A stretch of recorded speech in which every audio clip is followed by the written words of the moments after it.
Well, welcome. This is the October 16th, 2024 meeting of the Planning Board. You can be here in person or you can attend via Zoom. The site to Zoom in, the information is on the website for the town of Kennebunkport. I'd like to point out today that we have a full board attendance. We have Ed, myself, Larry, and George, and Mike. Okay. Do we have anybody out in Zoom land? We have 3 people attending via Zoom.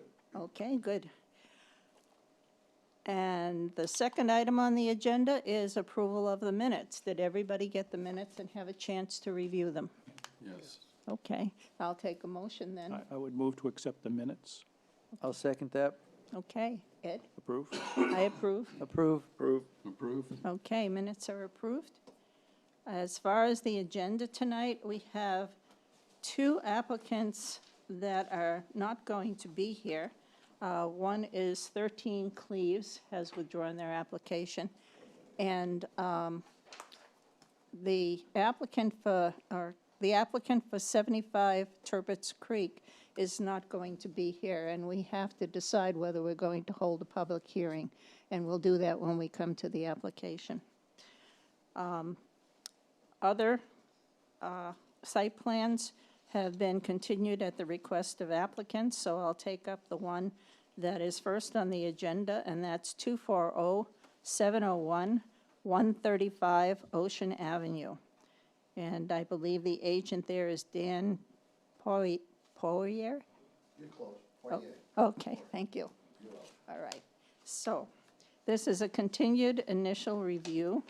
The applicant proposes to place rectangular stones on top of an existing seawall. And I know you've submitted a revised application. If you could come up and identify yourself and maybe summarize that revised application, Yes, what you've added to it. Okay. So, good evening. I am here tonight representing the Point Arundel Owners Association. Included in the resubmission of the permit application, there was also a video of the corner of Building 3 showing the wave action by the seawall during the January storm this past winter. We hope that you all had the time to review this video. We feel this video is important because it shows the unique nature of the wave action as it goes over the jetty and comes back around onto our property.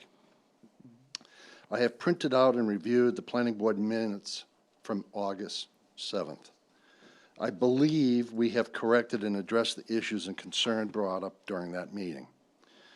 In the resubmitted application, we have changed the association to Owners Association and removed Bob Smith from the application. Included is a certificate of good standing, and I will note that I didn't even know one existed. We included the copy of the deed from the York Registry showing Book 2002, page 222. We included bylaws, document Article 4, showing that the board elects officers. We also showed a bylaw documenting that the president acts as CEO of the association. We included a 2024 tax certificate showing that Mr. Poirier, myself, is the president. The land map has been included to show building location in relation to the river. We included an engineering plan from Walsh Engineering. I also want to note that on the engineering plan from Walsh Engineering, they did not have a sound foundation of the property line. So we use the land survey map and Schedule A from the condo declaration to map out the property location, and we have found, according to the land map and the Schedule A, we know where the property line is.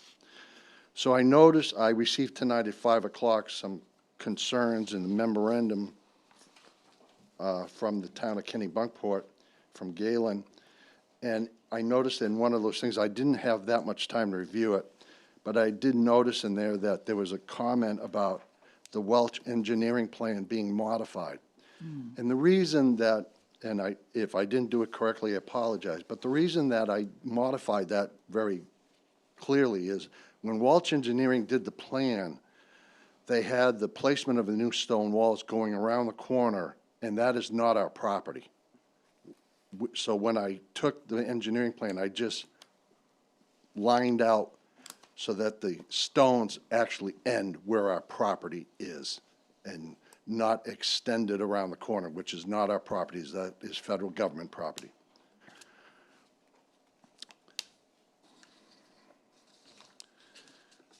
So, at this point, do you want me to go through the application again, or do you want me just to answer questions that you may have? I think it might be best if we answered questions. There are several that have come up in this memorandum, That's fine. and some things might still be missing. Larry, do you want to take it since you're case manager? Okay, so thanks for providing the deed, I appreciate that. And I know it's book 2002, page 272. Is there a date on that?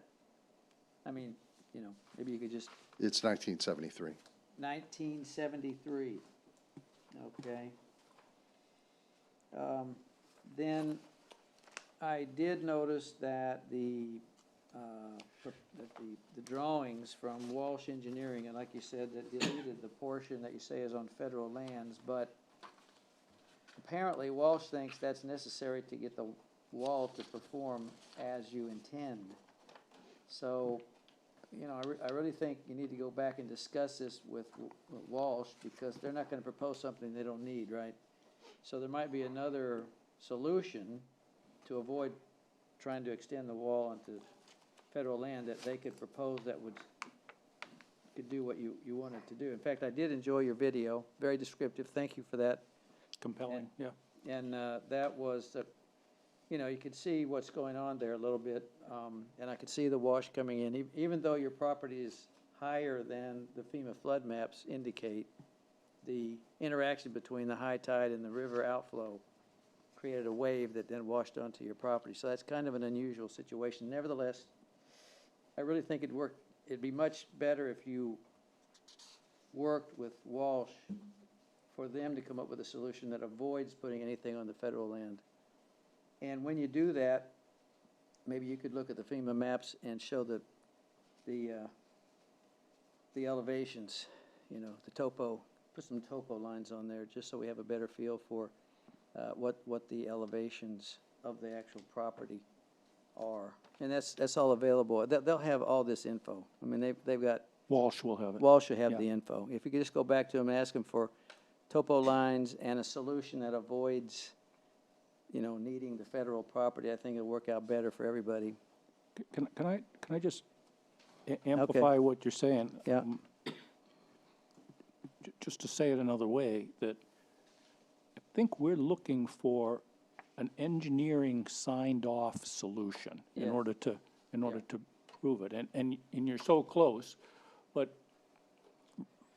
Larry knows more about this than I do. I wasn't smart enough to have that critique, but it's almost like from a legal point of view, oh, you had a structural engineer, a recognized firm, give you a plan, oh, and then you tweaked it. Well, that doesn't carry the same weight. If they're good with those changes, have them sign off on it. Okay, Yeah. I'm sure there wouldn't be a problem with him signing off on that. As I stated, he did not know where the boundary line was. No, I So- got that, but, and I think, Larry, that's consistent with what you're saying. You want an approved plan by this recognized agent. Yeah. And you're so close, you know more about this again than I do, from a civil engineering point of view, from your background, if I recall, from the last meeting. So, it seems to me you've got them, that you've engaged with them, you're this close, get them to approve it, and in the process, I think they'd be happy to add the topo information, just to, you know, to make it clear as to where this is relative to the flood levels. Okay. I'm sorry, Larry, that Oh, was- no, yeah, that's it's- right, yeah, we'd just like to see the Walsh approved version. That'll help you and us as well. Okay. And when you talk to Walsh, are they concerned at all about the additional weight of these blocks on the seawall? No. I mean, I know they're not very heavy, they're about 3/4 of a ton per block, but you've got a whole bunch of them. And have you specifically asked them to confirm that they don't have any issues about adding that weight on top of the wall? We can ask them that. I'd appreciate That is a pretty solid seawall. I mean, it looks solid, but still, it'd be great if they would, just take a look at it. Last thing you want to have happen is you have an inrush of water, and then that somehow destabilizes the configuration and it slumps down, then you're totally exposed. So I think the issue of verifying the stability of the new configuration is worthwhile. Okay. And then I also got the same memo. So I appreciate you following up on that.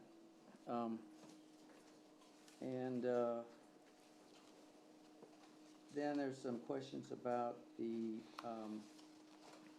when you're doing the construction, could you have a plan showing what the access avenues for the trucks and the I storage? think I addressed that last time, and if I didn't, I apologize, but I believe the access, we were going to ask the town to use the town road, which is right by Colony Beach. And by using that road, we're right there. The wall's there, the road's there.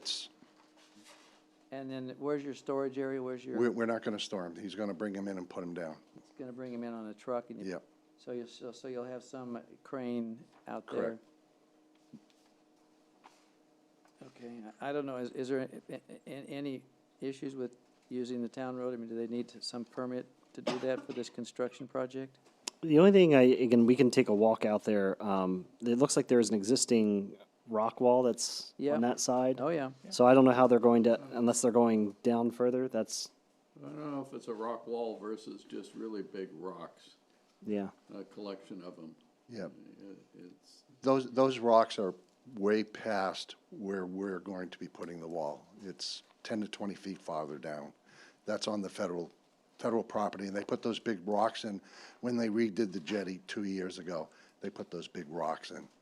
So you have no problem with access? No, Really? they don't interfere with us. Okay. Okay.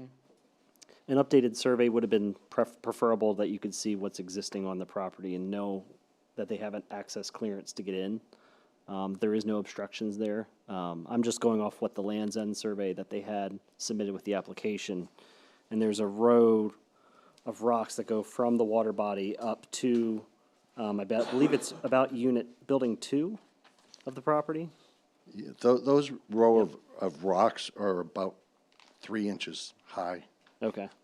That's as far. When the property was first built in 1973, those rocks were actually about a foot high. And then over the years, the sediment and the beach and the erosion, now the rocks are only 3 inches high. So they're right in front of the Rosa Rugosa by the property. They're ornamental at best. Could I just ask, who is it on the town that you will get authorization for? Has that been worked out? And I don't know whether that's a question for your office, or is it Public Works, or how does that work? Well, that would be, we would go to the town first and talk to Laurie Smith and ask her who we need to talk to get permission to Yeah. use the town road. So for our purposes here, we could bound this discussion by saying our approval is contingent on them getting that authorization from the town. That should be one of the. Right, and instead Requirements. of trying to solve it in real time, Yeah, Right, okay. right. It's basically out of our jurisdiction. But they But it's need, worth but they noting, and- need that town road, Yeah. so. Yes. that's right. That It would be a seems, condition. at the surface, it seems like a viable solution, but we don't know. Yep, Yeah, no problem. yeah. And we did meet with department heads, so I mean, the Public Works Director was in those meetings, so I don't think this is going to be a major issue Good to hear. with them.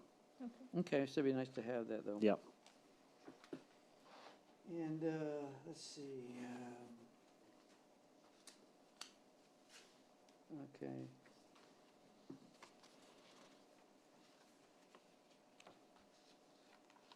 So, trees are a big thing for us. Are there any trees that are gonna be impacted?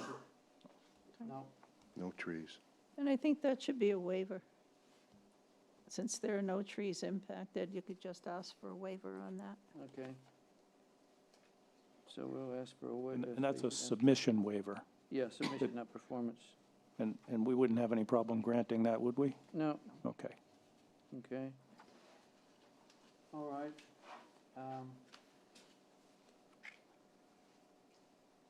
So Galen, I appreciate this one. Physical changes to the natural landscape.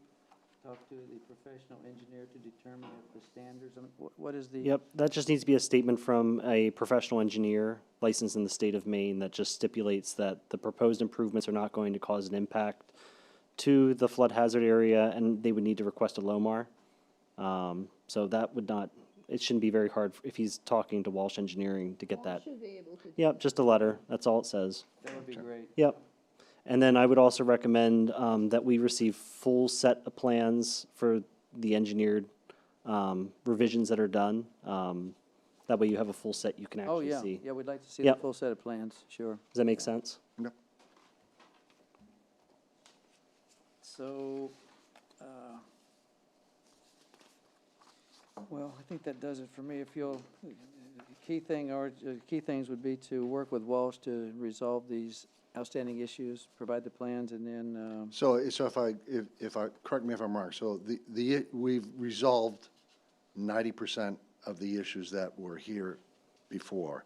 And so our issue now is just ensuring that we have Walsh Engineering with non-doctored plans and the flood certificate, and we should be good to go. the topo elevations. TOFO, yeah. Yeah, in fact, you may want to discuss, you got this very same memo, you may want to discuss most of these issues with Walsh, because some of them, he can resolve most of them, I'm sure, from here. The floodplain management standards, he's an expert on that.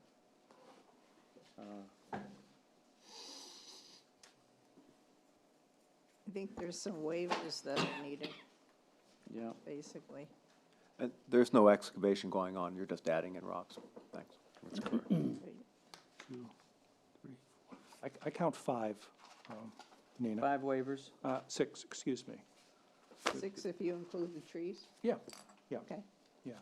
So- And if we want, we could enumerate those now, and yeah. if we all okay. agree, say that we would have no problem granting those submission waivers. Okay, so the waivers that we suggest that you request would be, again, it's on your handout here.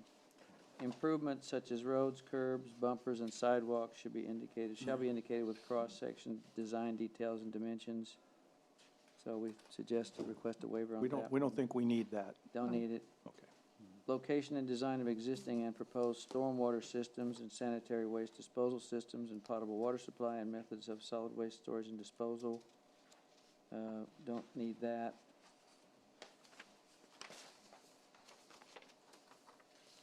Lighting details, including type of fixtures, location, radius, and intensity of light Not to comply with applicable. chapter 245. We don't need that. A location, dimension, and details of signs, don't really need that, because you're not proposing any No signs. signage. And then proposed use of all floor area, there's no floor area. And then, of course, the trees. We asked the question about the, All right. You call a landscaping La- buffering plan, well, and combine it basically with physical features and so forth. That's 7 and 12 So, together. so perhaps we could, I could phrase a motion here? Yeah. That I move that we would authorize submission waivers for road improvements, for for location and design of proposed stormwater systems, sanitary waste disposals, and water supply, for the landscaping and tree plan, for lighting details, for signage, and for the use of floor areas. I would move that none of those, what did I say, 1, 2, 3, 4, 5, 6 yep, items are required in our opinion, and that we would waive the need to have a submission on them. Okay. I'll second that motion. Okay, I would approve that. I approve it. approve. Approved? Okay, so those are your waivers. Okay, thank you. Don't worry about them again. I had one thing that I wasn't clear about, and could be just a perspective thing, of actually having clearance to get machinery between the building and the other things on site and the wall. I just, at the lower end or the farther end in, it looked kind of tight, so I just wasn't sure on access from there, if you're gonna be able to. We shouldn't have a problem. We put, about 3-4 years ago, we had our contractor put in a propane tank for us between the buildings, and he had the correct excavation there's- material and equipment to put Yeah, that there in. was, it's just a physical thing, clearance, and it's been a while since I've been on Colony Beach looking that way. Yeah. And I know from the pictures and that, it looks kind of tight. So being able to swing around 3/4 of a ton of rock.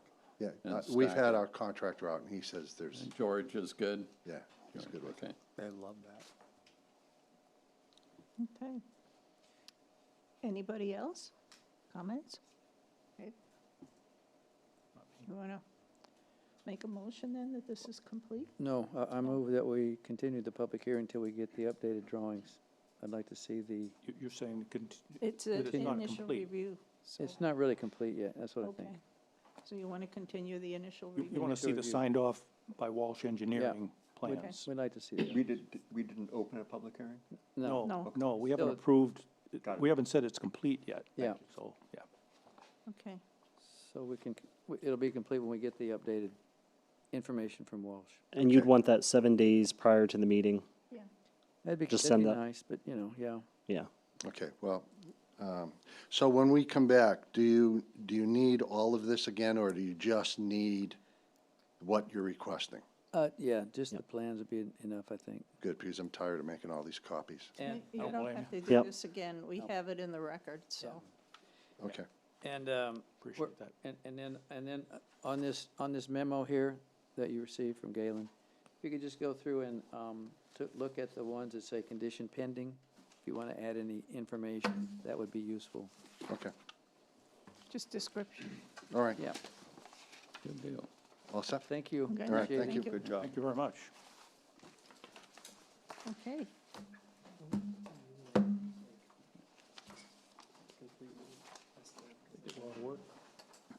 Yep. Is Colony Beach open again? You can walk out there, but it's The down road to is five. not Down available south, to they're just park. looking at I'll money have to to, it. I'll have to park if I was gonna go take a walk. Park on the street. You Yeah, can park there's up by plenty- Parsons Oh, yeah. park Way in or there, plenty. whatever. Yeah. you can- Okay. No, you can park right on the road there, You can, you just, by the, okay. by in front of the. Not a colony problem. there, By the rose bushes. Well, if I Okay. get arrested, I'll call Ed to get me No, out. I know, fine. You will not. People park there all the time. Town just decided. The next item on our agenda is 240702, 80 Turbot's Creek Road.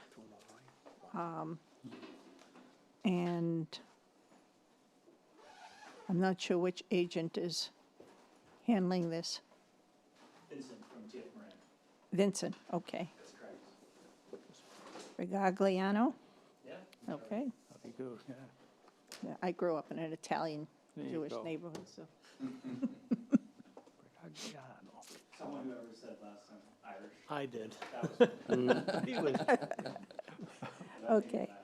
And this will be a public hearing, but first, if the agent can just summarize the application.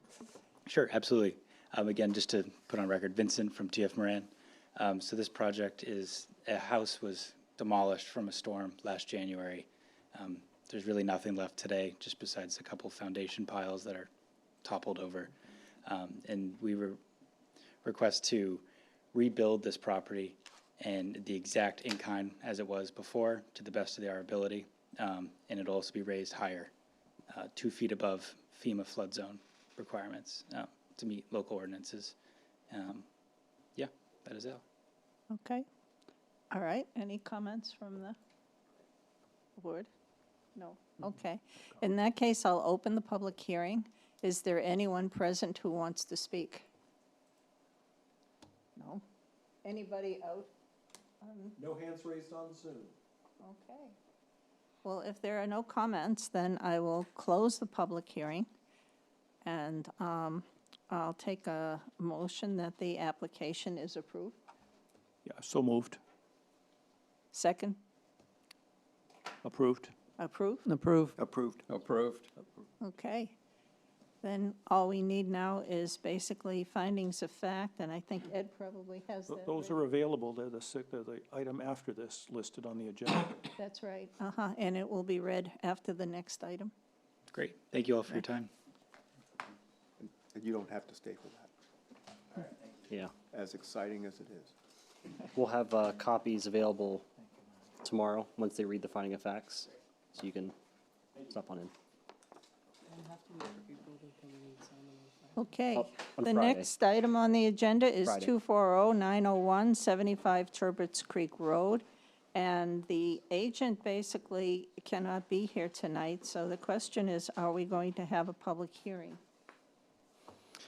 Can I just ask, I don't have the email in front of me, but I became aware that the applicant and the applicant's engineer are not able to make the meeting. I thought they explicitly asked for the meeting to be deferred. Did I misread that? Right, and so staff kept it on the agenda since we already advertised it to the abutters in case they did show up, that we're not, Okay. changing that process, so, No, that's good, Cer- but I didn't make, Yeah. it wouldn't be a surprise to them if we wanted to defer that until they could be present, yep, Yeah. rather than rush it. right. And I let the agent know that we would keep it on the agenda and that if you had any questions for them, that we would keep them for next time as well. So Okay. they're aware that they were on tonight and that they will likely still be on next time. Okay, all right. So we want to decide, I would move to defer this until, reschedule this to the next meeting. okay, I'll second that. Yes. Yes, for me. Yes. Yes. Yes. Okay. Then the public hearing for this application will be held at our next regularly scheduled meeting. Oh, can I just add to that, though? I didn't have any questions explicitly for them, but if there were any, it would be best if we got them out there so that they would have the next 2 weeks to work on them. Yeah, No. it was more questions if there was like people from the public here. No, that I we would- understand, but I'm saying, but if there were Yeah. questions that we were holding, Mhm. it would give them a chance and a heads up. Sounds like there isn't, so it's Nope. a moot point. It was all pretty straightforward. Okay, Very good. all right then. We'll have the public hearing the next meeting.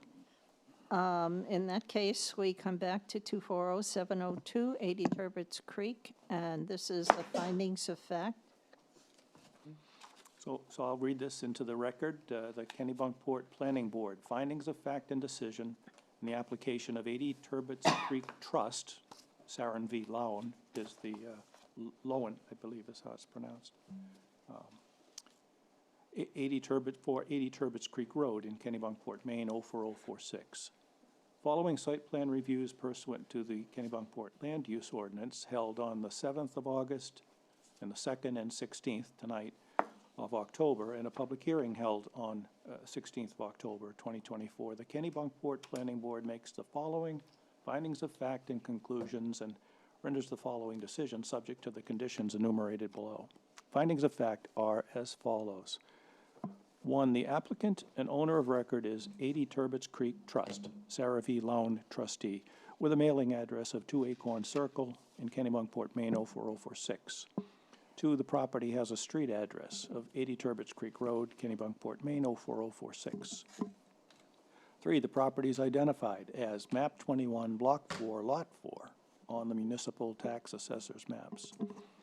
4, the applicant demonstrated a legal interest in the property by providing a warranty deed recorded in the York County Registry of Deeds Book 16798, pages 767 to 770 on the 2nd of April, 2014. 5, the lot is legally non-conforming. It's grandfathered. Per information provided by the applicant, the property comprises about 0.11 acres and is in the Village Residential East Zone. Both shoreland zone and resource protection overlays overlay the entire property. 6, in an application dated 9 July 2024, the applicant proposes to construct an in-kind replacement for their home, which was destroyed by a major storm in January 2024. The new home would be elevated approximately 6 foot higher than the original home to provide better protection against sea level rise and coastal storms. 7, in a letter dated 9 July 2024, the applicant authorized TF Moran and Riverside and Pickering Marine Contractors to represent them in this matter. Mr. J. Caldwell and Vincent Brigigliano of TF Moran and Kristen Morgan of Riverside and Pickering represented the applicant at the planning board meetings. 8, the proposed replacement structure is located largely on the same footprint occupied the original legally non-conforming structure. The nonconformance of the replacement structure's minimum side setbacks is identical to that of the original structure. The maximum impervious structure surface coverage of the proposed structure is slightly improved. 9, the proposed peak roof elevation of the replacement structure is 24 foot 10 7/8 inches above grade. This is below the allowed 35-foot maximum. Item 10, no increase in living space or volume is proposed. Item 11, a silt fence is proposed during the installation of pilings to protect the resource against possible construction debris or spillage. Item 12, the applicant provided a copy of a permit by rule granted by Maine DEP. 13, the applicant requested no submission or performance waivers from the requirements of the Kennebunkport Land Use Ordinance.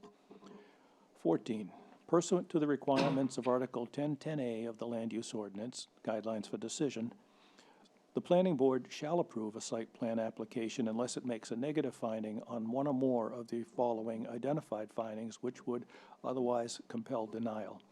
And I'll report that if you read these findings, you'll see that all of the items, A through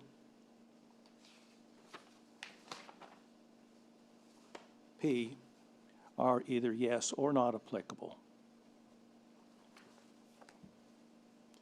When a proposed development will be located within the shoreland zone or the resource protection zone, in addition to the requirements of the Kennebunkport Land Use Ordinance, Article 10, the townwide regulations in Article 6, the performance standards for specific activities, and land uses in Article 7, approval of the development will also require that the board makes positive findings based on the information presented, and that the proposed use will, and 1, 2, 3, 4, 5, 6, 7, 8 conditions are listed, all of which are met.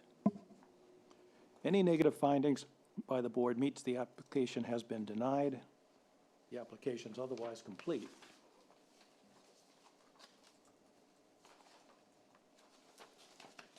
So in conclusions, Article 1010A of the Land Use Ordinance mandates that the planning board shall approve a site plan application unless it makes one or more identified findings that would otherwise compel denial.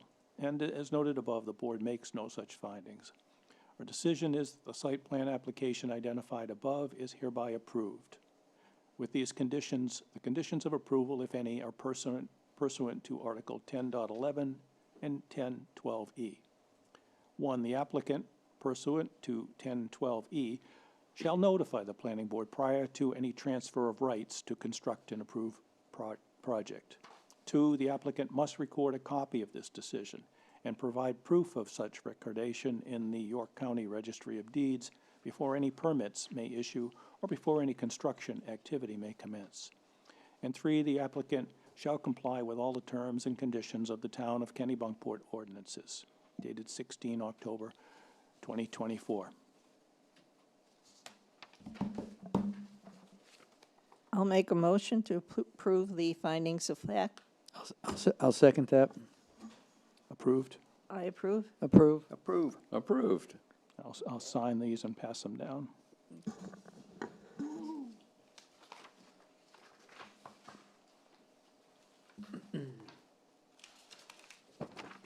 Now we get to play with Legos. Yeah.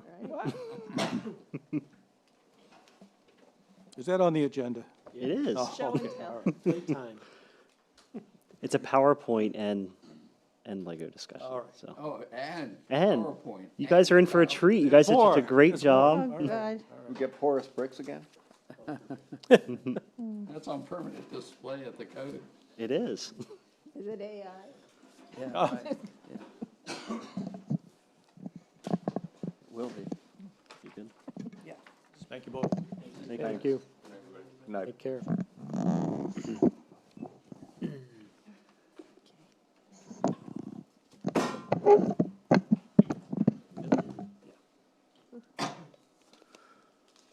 As you're cranking up, I have a question I'd written today, as I was trying to throw that finding of facts together. For instance, in this memorandum, this is great for cutting and pasting into a findings of fact, but it says, it's currently within the coastal wetland, within the FEMA 1% per year flooding events AE zone. Does that need to be in the findings of fact? That statement about the reason it's before the planning board is because it's within the FEMA 1% year flooding events.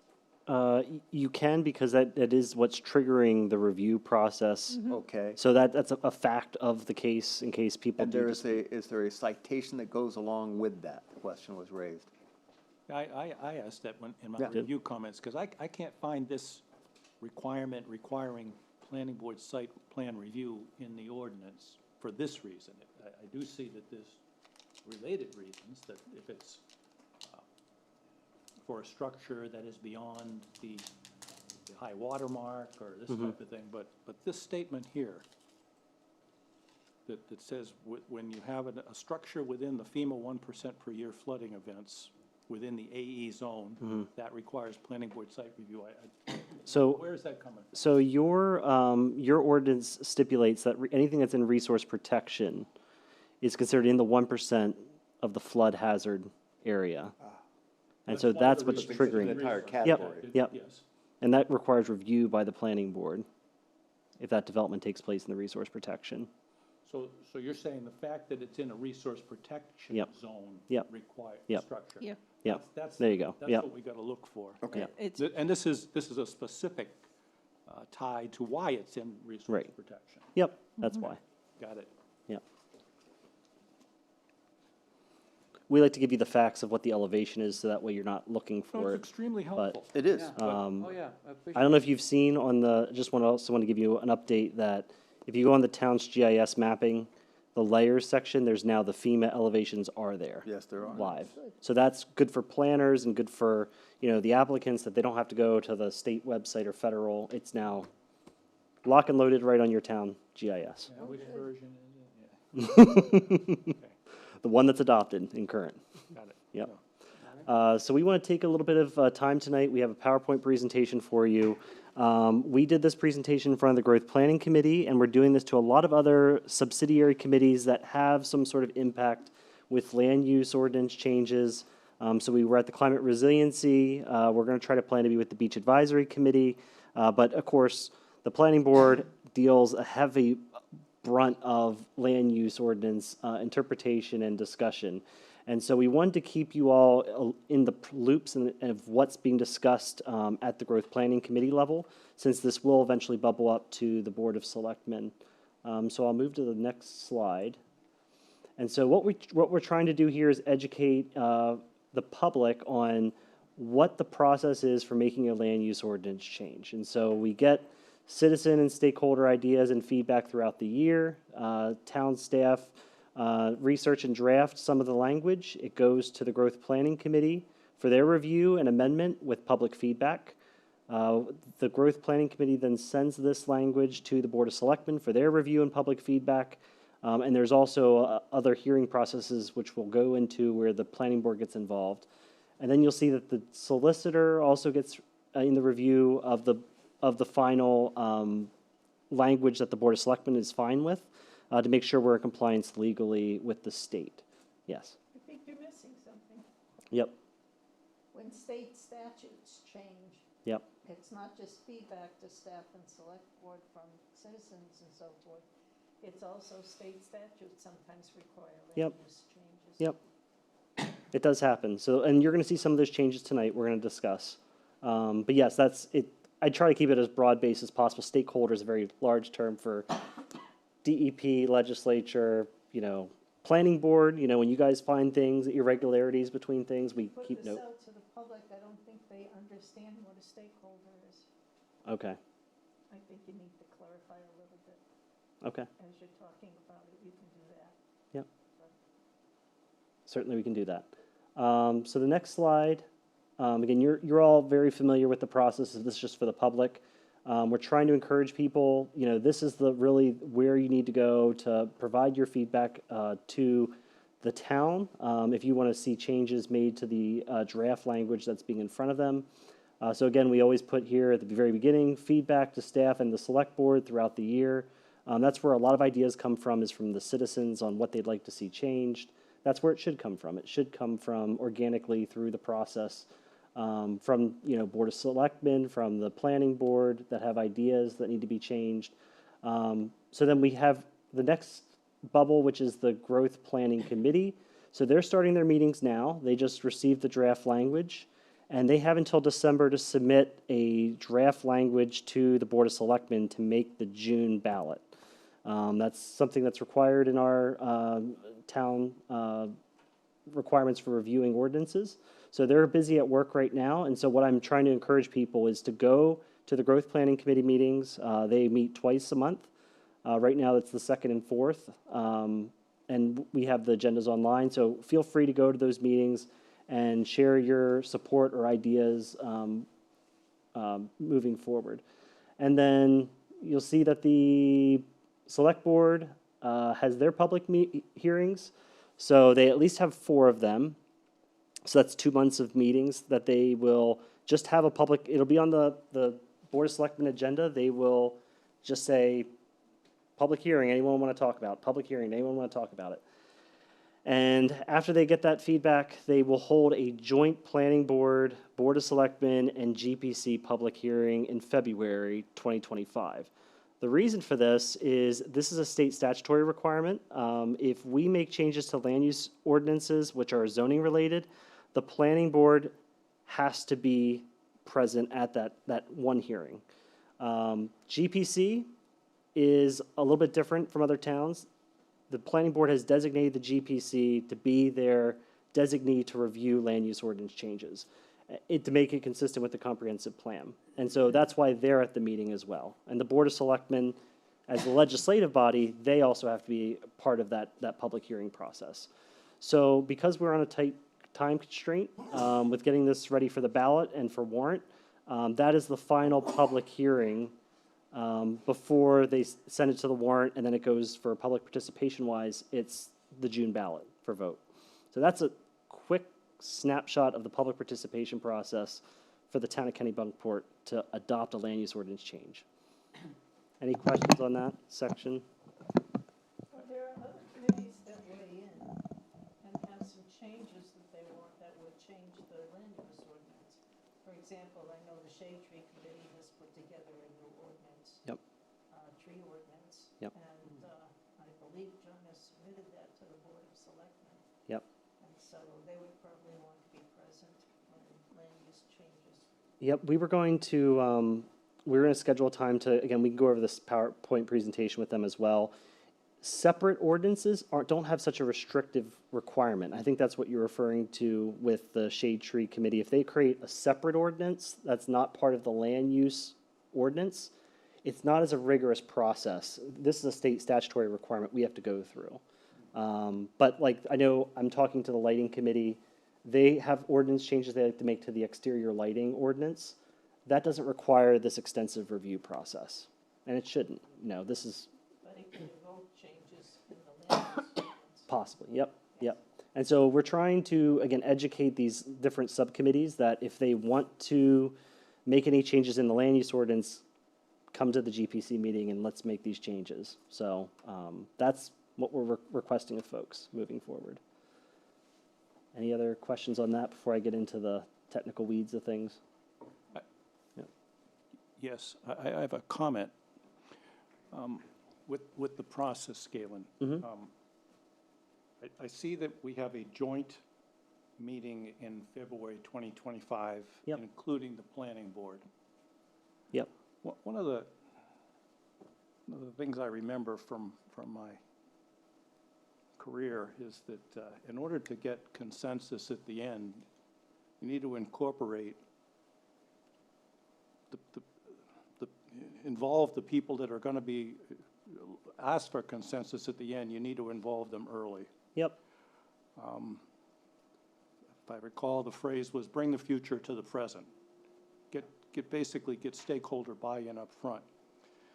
I would propose that will work smoother if, when the Growth Planning Committee is making their recommendation to the Select Board, that there needs to be a joint meeting then, and let them propose together to the Select Board meeting. Get the Planning Board buy-in earlier. And the need for that will, I think, motivate people to go to the from the Planning Board, to go to the Growth Planning Committee meetings. But right now, you go to the Growth Planning Committee meeting, you go as a citizen. You don't go as a Planning Board person. And it's, you go as an individual. You're not representing the Planning Board. So I would like to see Planning Board, a joint meeting between the Growth Planning Committee and the Planning Board before the submission is made to the Select Board. So what That's I my would, recommendation. what I would encourage is that as planning board members, you can attend the Growth Planning Committee meetings. I've done this, so I'm speaking from experience here. Yep.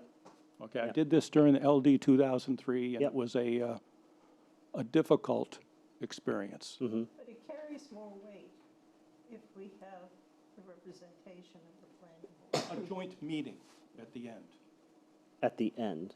before it goes to the Select Board. In other words, that it's a joint recommendation, or it's a planning board has buy-in to that recommendation from the Growth Planning Committee So- before it goes to the Select Board. Yeah, so when they finish and they've come up with whatever they're gonna propose, Yes. then here, have involvement of the planning board before it goes to the select board. And I think it's going to make that February meeting A lot fly, easier. as opposed to right now, you get there and, well, there's not much we can do about it. We don't have enough time. It's got to go to press. So that's why we're here tonight. We are going to go over the conceptuals of what is being discussed right now, as this is the conceptual of what we're looking to make changes to. Yeah. The No, physical language I is- think that's useful. Yep, It's informative, yep. but it's not what I'm recommending. I'm recommending that you institute on this chart a formal step that says, just like we have a joint meeting before it goes to the lawyer and to the ballot, that joint step precedes the recommendation to the Select Board. In other words, make the planning board a planning board. Well, again, the reason the planning board created the Growth Planning Committee was because of the workload that you currently do have, which is a lot.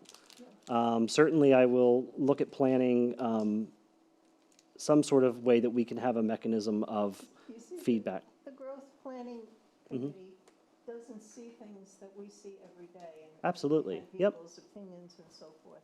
And it would be helpful if they're going in a certain direction, we bring in our experience, and maybe something needs to be tweaked or modified. And typically, the cooperation of that process at that time, I think, would be facilitated by knowing that there needed to be a joint recommendation to the Select Board, rather than, oh yeah, we listened to the Planning Board, but here's our recommendation.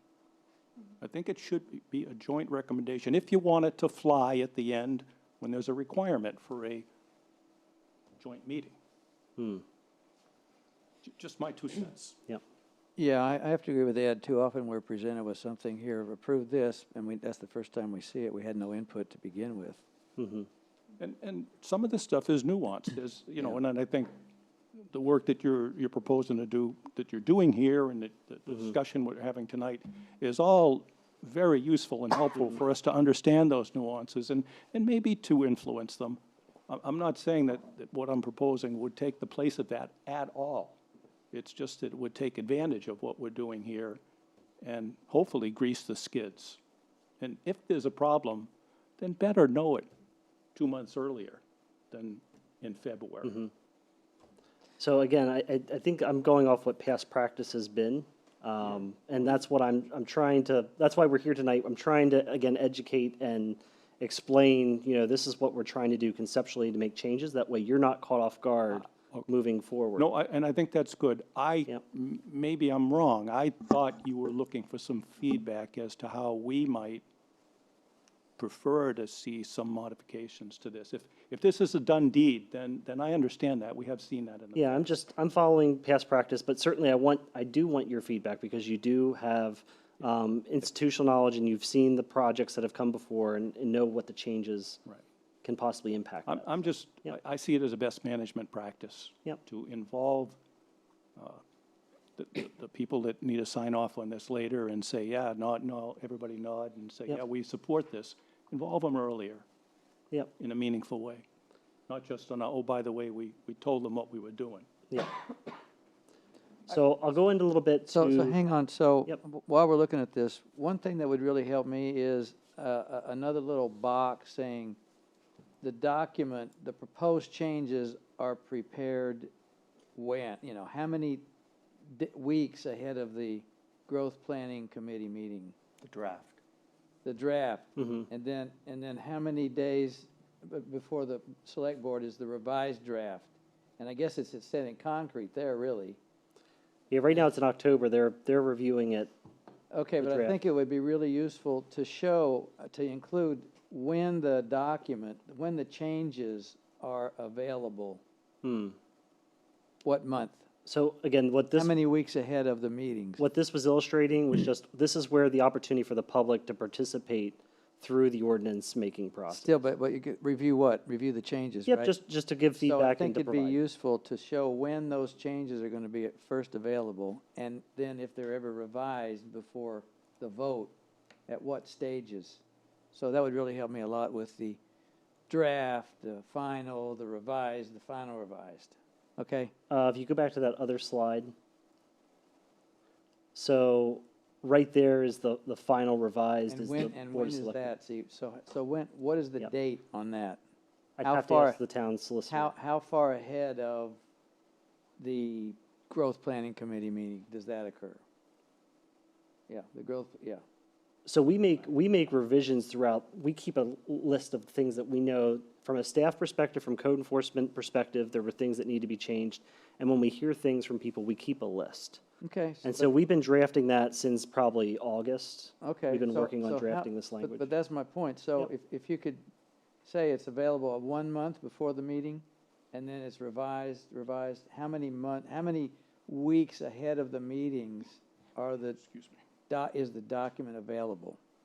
Because you're asking for a review of a document, so I think there needs to be more than just a little bubble there. I think you need to show how it progresses and how many, in particular, time to review.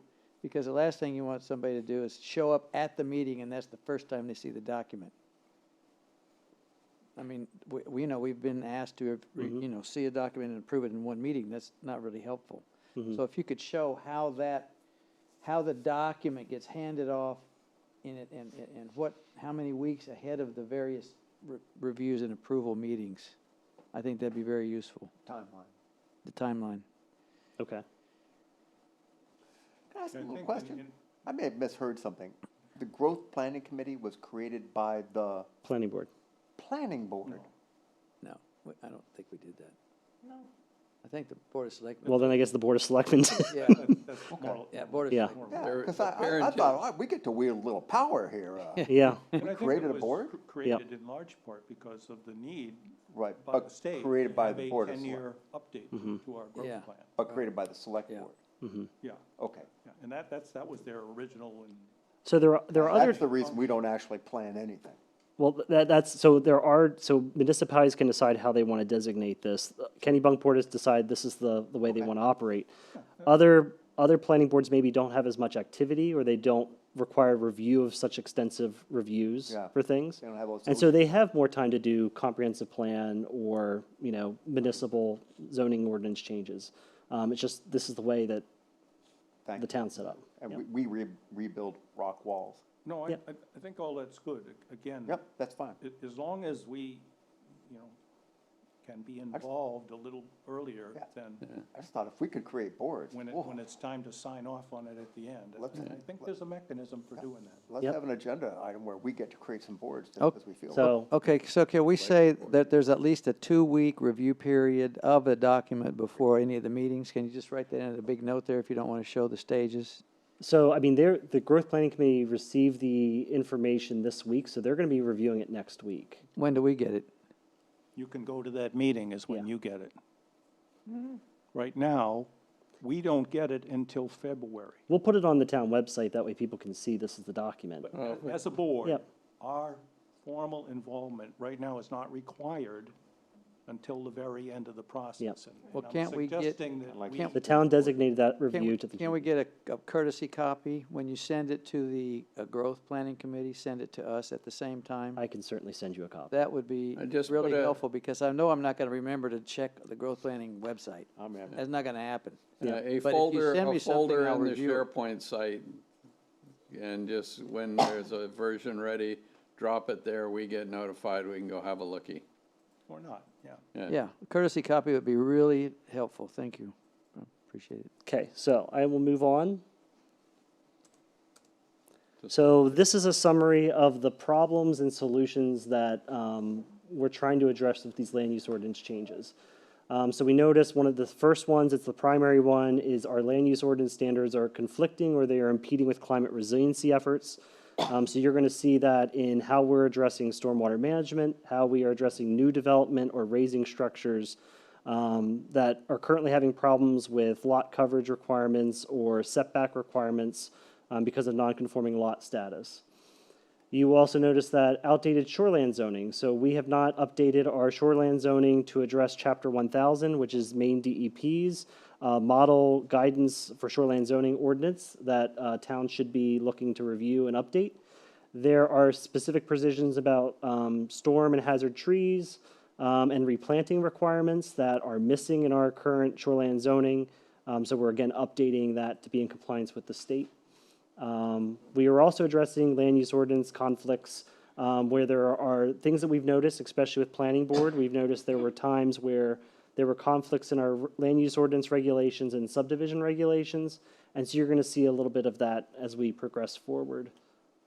So with the first one there, address this issue of, I've raised my house and I don't have enough coverage for my steps. Is that?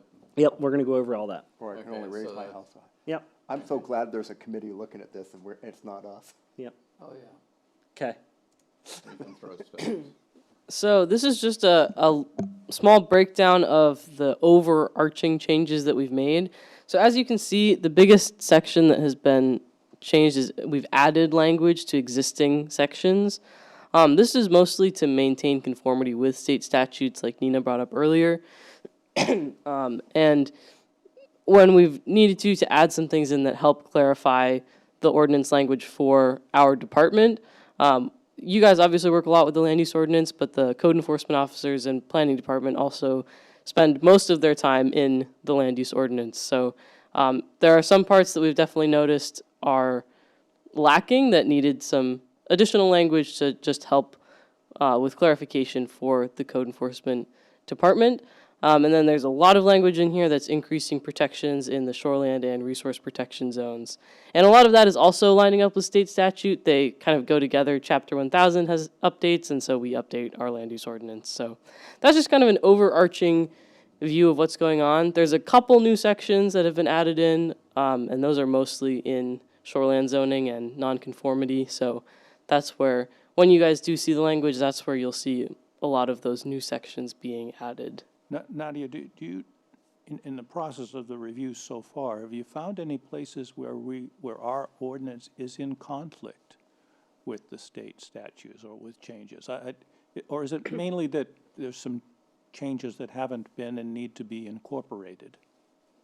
I would say I would defer to Galen on this, but what I've noticed from the changes that have been made here is mostly that the state updates their shoreland zoning, and we update after. So they add things in, and I haven't seen a lot of strict conflict, but they have added language as well, and so You haven't seen a lot, but have you seen any? Are we yes, at this yes. point enforcing an ordinance that is in some ways at odds with the main ordinance? You're going to see, there was recent state legislation that occurred with the definition of height, building height, that has changed Yeah, in yeah. shoreline zoning for elevated structures, and so we'll go over that. And there What was reference also that? provisions that were removed about accessory pier wharfs. Okay.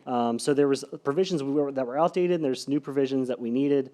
We're also going to discuss volume and floor area expansion versus footprint expansions. Oh. So there are plenty of provisions that are changing, and we just haven't updated, so. No, and those are good. I'd like to think that if those came before the board today, though,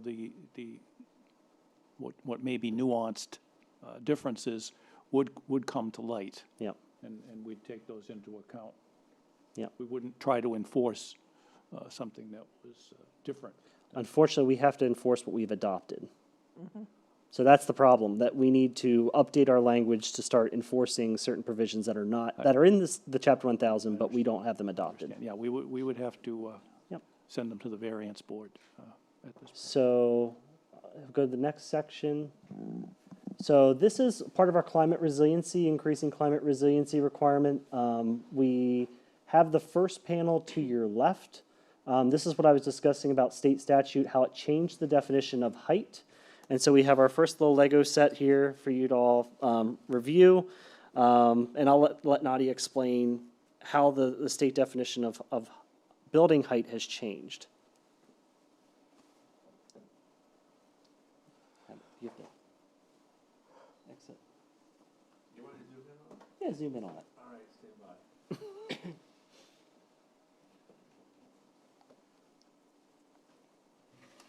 Oh, man, look at this. So, so this is our little Lego Goose Rocks Beach neighborhood here. So, as you guys have seen with the house raisings that have come before the planning board these past couple of months, we currently measure house height from the ground to the top of the roof across the board. With new language that will be added into the ordinance, house height is measured differently depending on how your structure is raised. So this first structure over here is not raised at all. You can see the red line is where the house is being measured from. It's just like normal. It's being measured from the ground to the top of the roof. So this house, let's say this house is 30 feet tall. So it's the maximum height allowed in the Goose Rock zone. This house has been raised to be 2 to 3 feet above base flood elevation, which is our blue line right here. So you'll see that this house is in conformance with our ordinance and with the what's allowed in the flood zone. So people have, if they build new construction or they're raising their house, they have to go 2 to 3 feet above base flood elevation in order to be conforming with that ordinance.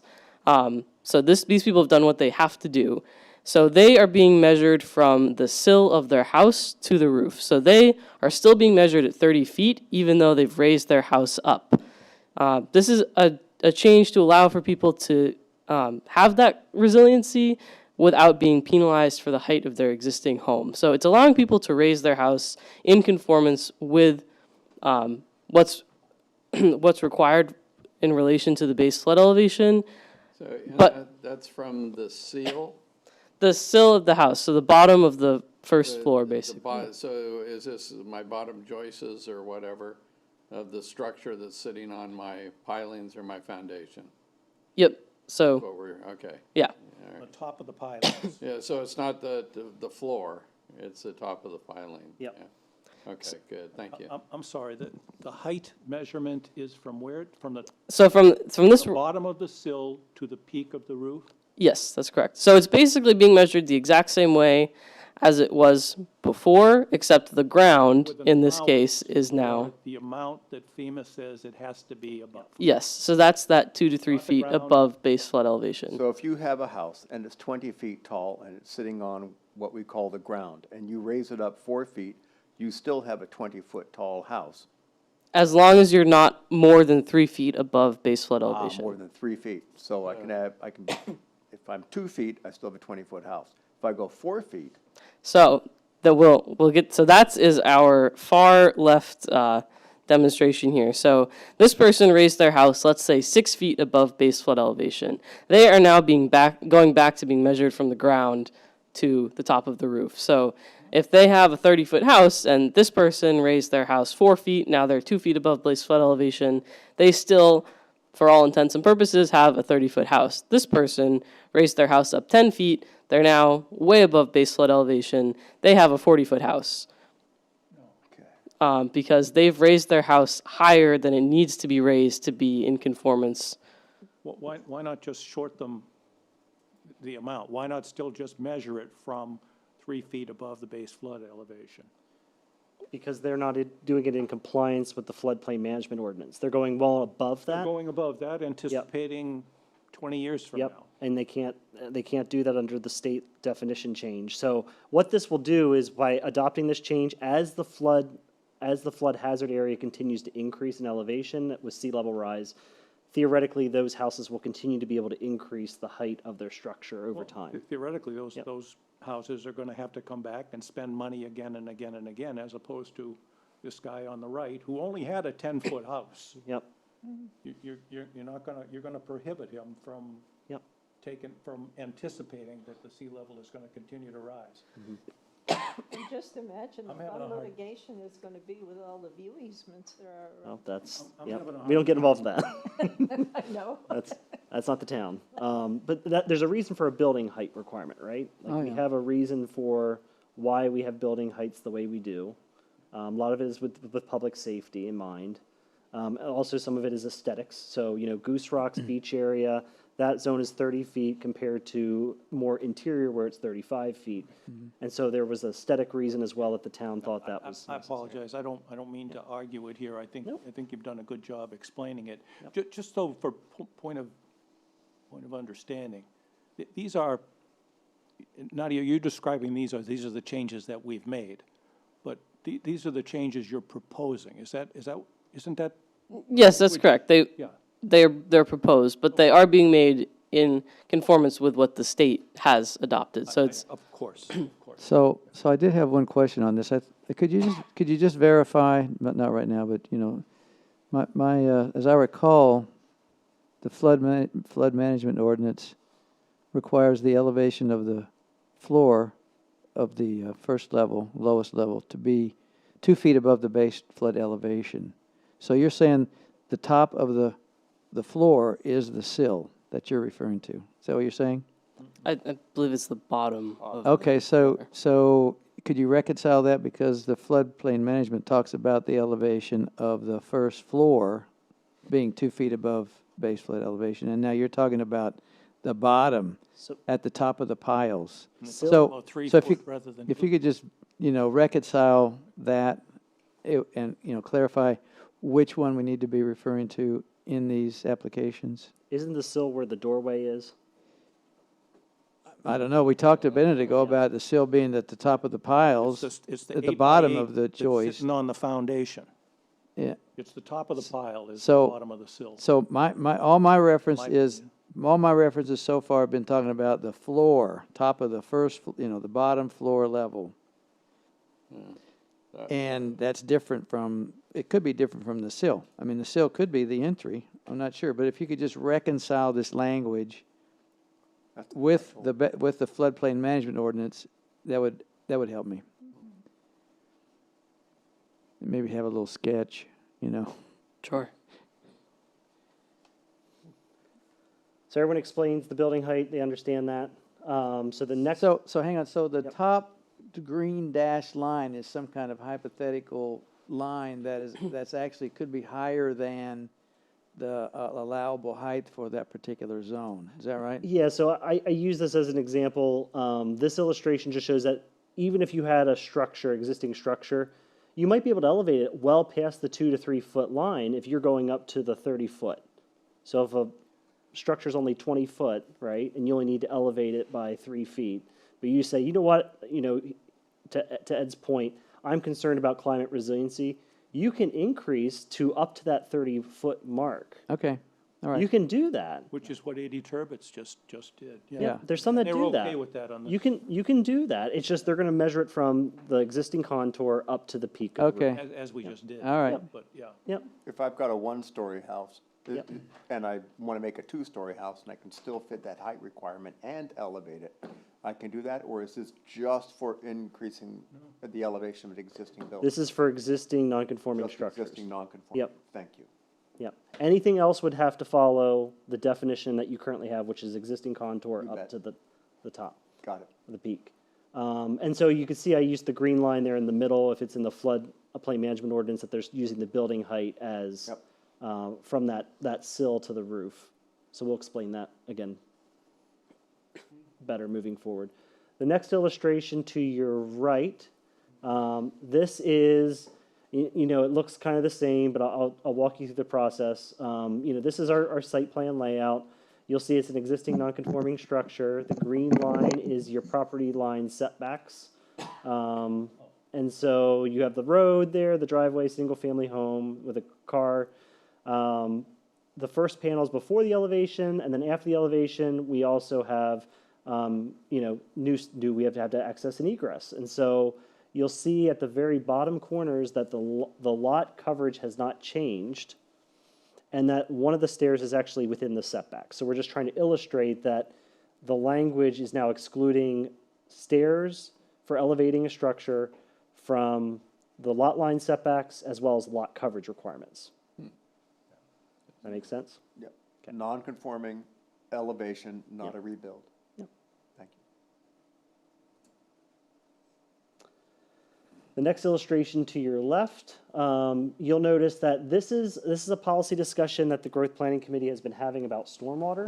And so the definition of lot coverage, I think we've discussed this a little bit as the planning board. What's considered lot coverage, what's not. And so the definition of our lot coverage currently is all structures, unless you're in shoreland zoning where it includes all impervious surfaces. And so one of the policy changes that we're looking at is making it requirement that we uniformly apply the shoreland zoning definition of lot coverage, so all impervious surfaces, as part of lot coverage, because you're covering that area with some kind of non-vegetative surface that is increasing stormwater runoff. That's what this illustration is proposing, so you'll see that the 20% is at the very bottom, and then by making the change to the definition for lots outside of shoreline zoning, that now the lot coverage has increased, but you'll notice that I gave an arrow there at the very bottom. And so if you decide to use pervious surfaces, so we talked about pervious concrete, pervious pavement, you're able to reduce that outside of shoreline zoning. We're able to reduce that from your lot coverage calculations. So we're giving greater flexibility for people in planning for more sustainable development and more resilient to future storm events. So that's the concept behind this. Any questions on that illustration? Does that make sense, what we're...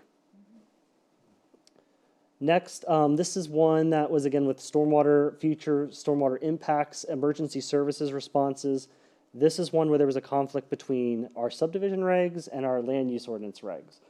So in our subdivision regs, we had a clear requirement that you can't have driveways over 1,000 lineal feet. There's nothing in our current town-wide standards that requires that nothing that requires site plan review. We think the planning board did it right. That was a good policy of having 1,000 lineal feet limit. One is for emergency services. Two is for impervious surfaces. That's a huge issue for runoff. And so I wanted to show you a real life example of where this would play out and how planning, and this is a good planning provision, how this is going to allow for, again, a better, more resilient town moving forward. So to your left, you will see this is Old Clough Road. I measured it it shows you the illustration of how many residents are there currently. And it's about 4,035 lineal feet if you go from where it starts from a public road all the way down, because it kept just being a private road with no limits on what you can do. It's from emergency services perspective, this is a concern for fire, ambulance, safety. If flooding were to occur or, a tree power line goes out, people don't have two means of egress out of a community. This is in comparison to the illustration to your right, which is where we are right now in, off of Lock Street and Oak Street. In this area, they have two means of egress to get out of, as a private road, if this was a private road, out to a public way. And so that's what we're trying to prevent is the type of sprawl that you have happen where they're out in the middle of nowhere and there's no access for them to get out. Provided the landscaping trucks aren't there. Yes. Yes. So that's what we're going to do. We're going to make the proposal is to just limit private drives, private roads, driveways from not being more than 1,000 lineal feet. If they want to do more, they just need to find a way to connect it, horseshoe it around to make it connected and allow people two means of egress. Will that make it impossible for some lots, though? Because I'm thinking like Roberts Lane and some of those where somebody's property is way at the end. We were allowing with a hammerhead or whatever turn. This is saying no hammerhead, you got to have two ways out. So you can have a one-way, it just can't be more than 1,000 lineal feet. Yeah, but sometimes it's more than 1,000 linear feet to get to my lot. Yep, that might happen. Yeah, with wetlands on either side, Yep. sure, this is gonna Yeah. preclude some new development and there's some old development. Or, Yep. or I have a lot, now it's worthless because you can't develop it. This will be controversial. Yep. Yeah, Yep. But the ones that are already over it are grandfathered. They're already in existence, yeah. Yeah. We can't really do much right now. extend. We can say, they like, couldn't- for the example, Old Clough, if we have this requirement, we can prevent folks from just dividing an additional lot because it was not an existing lot of record. That's the other thing we have to keep in mind. If it's an existing lot of record, you have by right the ability to build a single-family home on it. That's it, a single-family home. But these structures are not existing lots of record. So if someone came in here and wanted to divide another lot and make another private lot, we would say you need to bring this up to standard. You need to bring this road in some conformance that we can't just keep having. yeah, all right, as long as I own something and I haven't developed it yet, and I can, all of a sudden, on June 7th, Yep. I can no longer build a single-family house or whatever is allowed by ordinance there. No, but your point is still a valid one. Think about Adele's Way that's before the board now, Yeah, how this applies. Yep. yeah, yeah, no. And I think that's borderline and they'll be fine, but think about it expanded. Yeah, by well, that 500 was where I was, Yeah. that, or even where we had just had where they were, I think dividing Roberts Way or whatever and putting the road in with a hammerhead, well, that was over 1,000 feet. There's no other way to get in and out of there. If this was in existence, we would say, Yeah. tough. One thing that's interesting now is because it's in the subdivision regs, we've allowed ourselves the ability to waiver it. And we'll do that with an okay from The fire marshal. Yeah, the fire marshal. the fire marshal and all. If we put this in the LUO for normal practices, we're not gonna have that authority Yeah. anymore. Yeah, So some other towns, I'll just give you some examples. The city of Saco actually has in their ordinance, they prohibit 1,000, but they also prohibit how many dwellings you can actually have on that type of a private way. That's more than 1,000. So that's another, yeah. they're a little more onerous than what we're even requesting right now.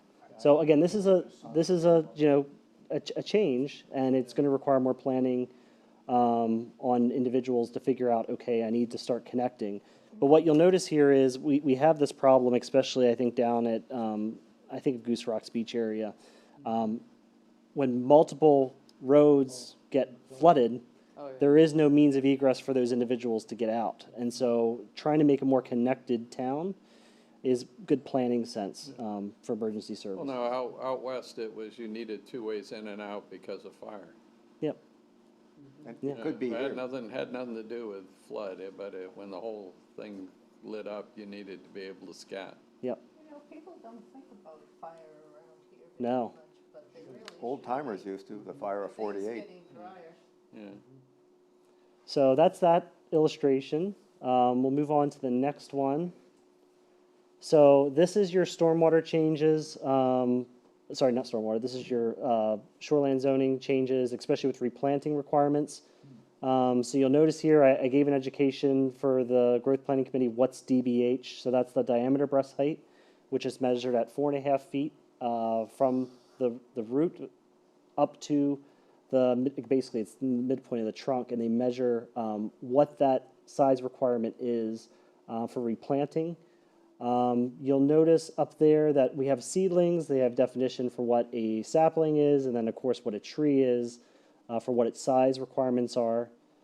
What you'll notice there's a box there, and I'm sorry that the chat box is up blocking that, but the replanting requirements. We kept a table to show the first column is what the state is requiring for replanting, especially when you cut a tree in the shoreland zoning. Chapter 1000 requires only a 2-inch DBH to be replaced for a tree. We are requiring a 4-inch DBH. That seems like the town really does value trees. I think you've all made it abundantly clear that we want to make sure that we're protecting our canopy. And so we are being a little bit more restrictive than the state for this requirement in the current proposal of 4 inches instead of 2 inches.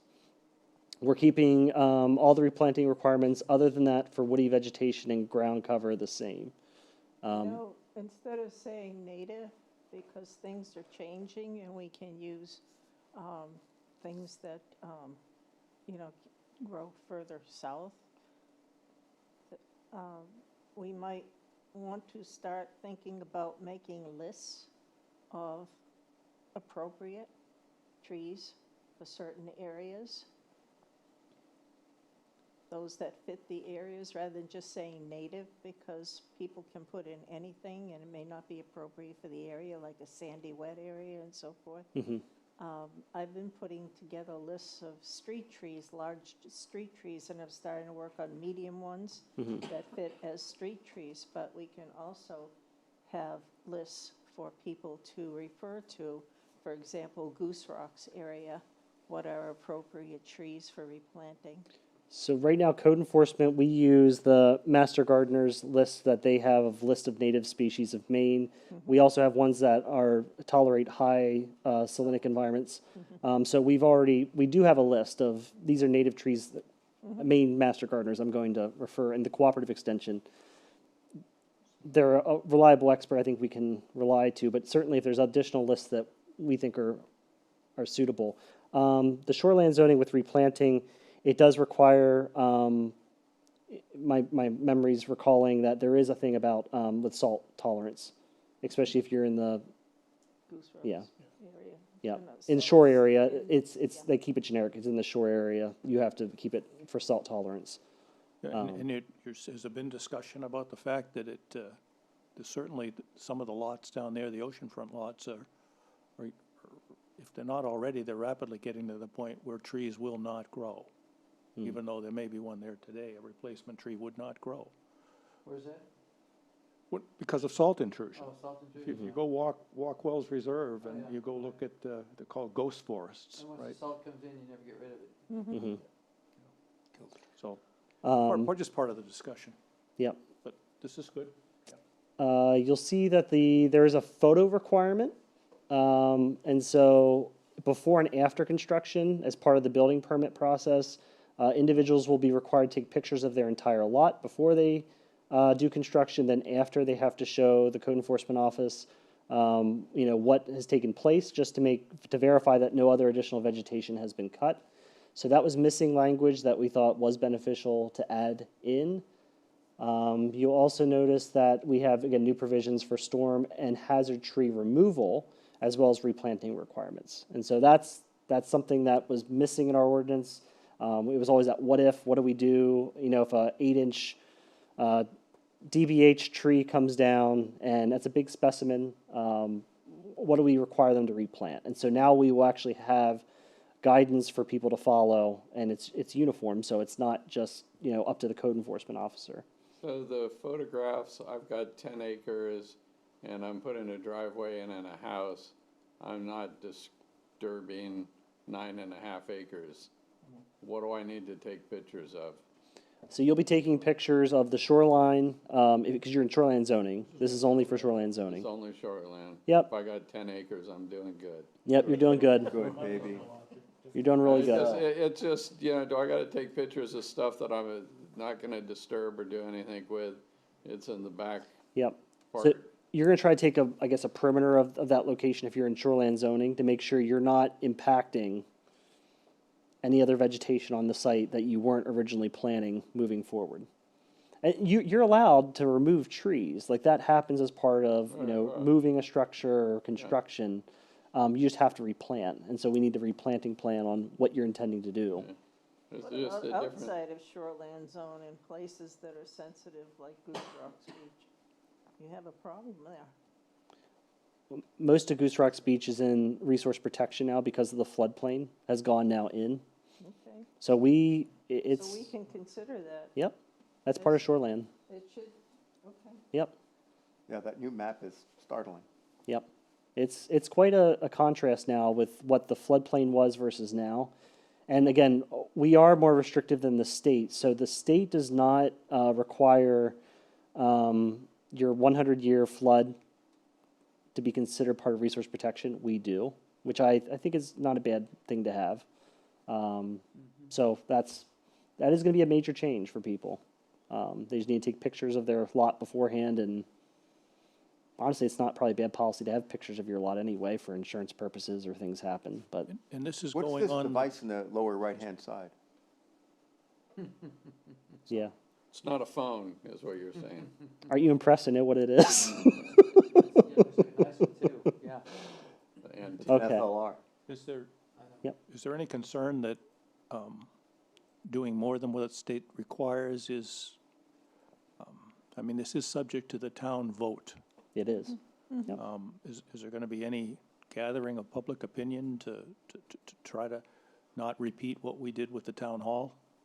I mean, you're going to all of this effort. So, yeah, it's valid concern, Ed. I would say that in my recollection, I don't believe there's been any time where we've ever proposed a land use ordinance change that has not been adopted by the voters. Well, I Because we agree. do communication, outreach, and explain this is what, we're looking to do. And certainly if the public feedback happens and the Board of Selectmen sees that there is, a huge public outcry against It's a the concern. proposal, we'll amend it. And But the opportunity for that really is gonna come about during the select board review on your earlier charts. I would hope to be getting public feedback during the whole entire process. Yes, I know that's our hope. Those Yep. stakeholders. Yep, So I was just thinking about the difference between a 2-inch tree and a 4-inch tree. The 4-inch tree is like 4 times the mass of the 2-inch tree. That's Oh, and- starting to get pretty heavy. You're gonna have to And have. more than 4 times you the can't price, just- You too. can't just have your landscaper put it on a dolly and drag it out there. You're probably gonna have to have Absolutely an right. excavator, so you're gonna have to have access. You're gonna need some equipment. Yep. So, Better think twice about replanting. I don't know. I'd be inclined to go with the state, but anyway, it's just. yep. So what happens to that point? It's a huge tree. You can't just go down to Black Rock Farm and buy a tree at that point. If somebody's got a tree on their lot that is actually a danger to their house, and they want to take it down so it doesn't fall down on the house, are you basically requiring them to replace the tree with the same tree? No. So it has to be a similar type tree. It doesn't have to be the exact same species. No, Has I'm to not be a talking about the deciduous same tree tree, if it's but are deciduous. we talking the mass of No. the tree? I mean, you have some pine trees down at Goose Rocks Beach that will blow over in a breeze, right? Yep. It's gonna fall on someone's house. They're big. Maybe they want a smaller tree.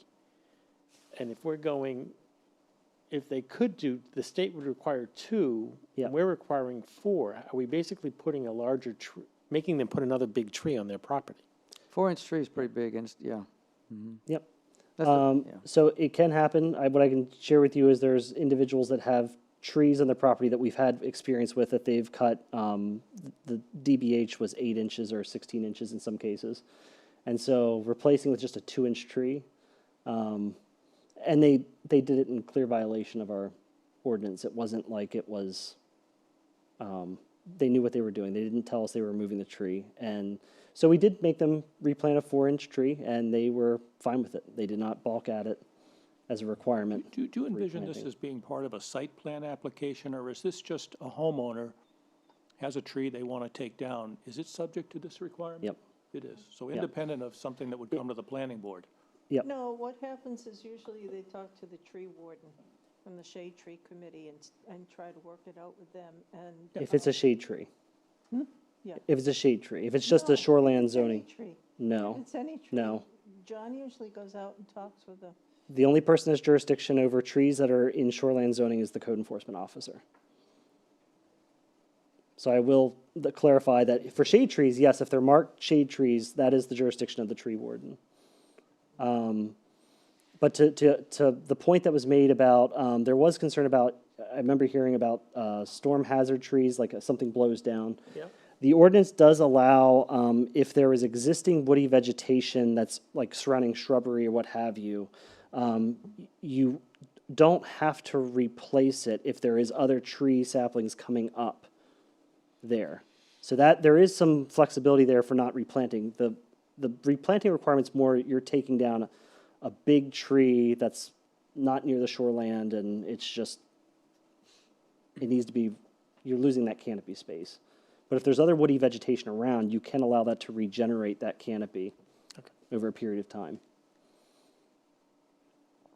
I do think to kind of to Nina's point too, you know, when you talk about woody vegetation, ground cover, trees, the general public doesn't know what you're talking about. And I think you need to have a list of, I think I brought this up to you. You know, you've got the honeysuckle and the other invasive species that come in, and people just want to clear out the underbrush. Some people may feel they can't do that anymore. And I don't think that we're saying that to people. So I think we do need to sort of put names on this stuff. Other than that, I don't know I don't know what woody vegetation is. let me say that. invasives can always be taken out. Right. And Maine does have a list of Yep. invasive Right. species that they update every Right. once in a while. But I think it would be helpful to the public to know what we're actually talking about, Yep. to your point. And it helps to have the list available. Yeah. Make the list. Readily available. Is this an LUO proposed change? Appreciate the list. Okay. Yep. This is all in shoreland zoning. Yep. Okay, all right. In terms of, can I interject something that's completely aside from all please of do. this? Okay. I just wanted to point out that the state of Illinois has passed a law that homeowners associations cannot prevent homeowners from growing native species on their lawns, on their property instead of lawns, Oh, wow. which is really good for stormwater uptake. Yeah, that's surprising. Because their roots go deep. Mm-hmm. Okay, we give a shoreland. Oh, yeah. Okay. So our next. It's taking a second.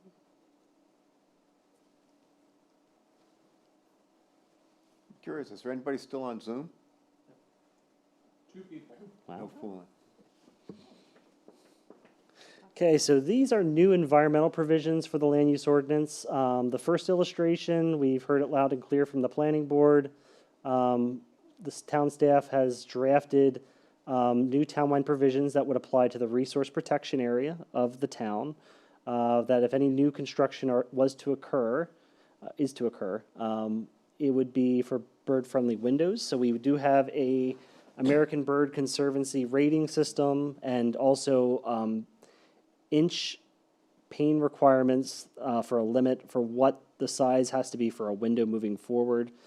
Basically, we just need to make sure that you're not having the illustration at the very bottom, the two comparisons. You'll see the bay view windows in the right corner, and the lower left corner is the pane sizes with the lattice work that helps break up the window.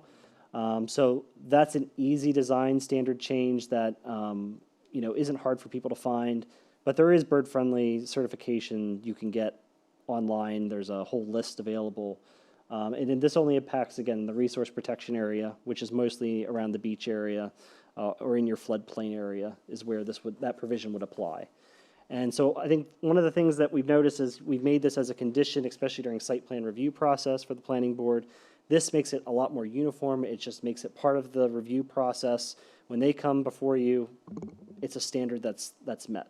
So And it would thought be you guys no would be happy. different if you were just doing it from code enforcement. Yep, still come to the code enforcement officer Yeah, saying but this I is, mean, if I'm building a house, I'm not going to the planning board. nope, These are the requirements if I'm in the shoreland resource protection zone. resource protection, yep, you got it, Good. yep.